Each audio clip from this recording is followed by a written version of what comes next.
ሴኔጋል የአፍሪካን እግር ኳስ ገድለውታል፣ ቀብረውታን፣ ረግጠውታን፣ ቃላት የማይገልጸውን ነገር አድርገውታን።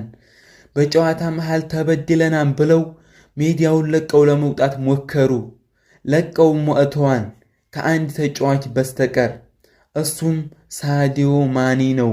አንድ ፕሮፌሽናል ተጫዋች ተገኝቶ ሳዲዮ ማኒ ተንበርክኮም ለምኖ ለኔ ስትሉ ለማን በቃ ለምኖ በማንም በዛም በዚህም ብሎ መልሶ ዶላቸው እንጂ የአፍሪካን እግር ኳስ ነው ያዋረዱት።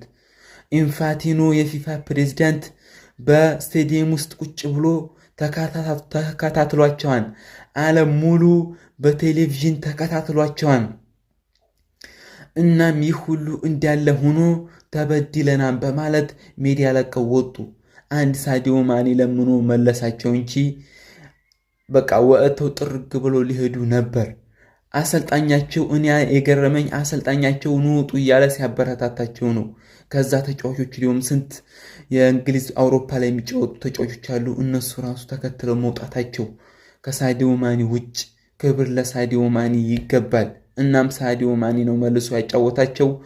ይህ ሁሉ እያለ ፔናልቲ ይሻራል፣ ፔናልቲ ይሰጥብሃል፣ ጎል ይሻርብሃል፣ የማይሻር ጎል፣ ቀይ ይወጣብሃል፣ ማያሰጥ ቀይ በቃ መሰጠት የነበረበት ቀይ ይቀራል።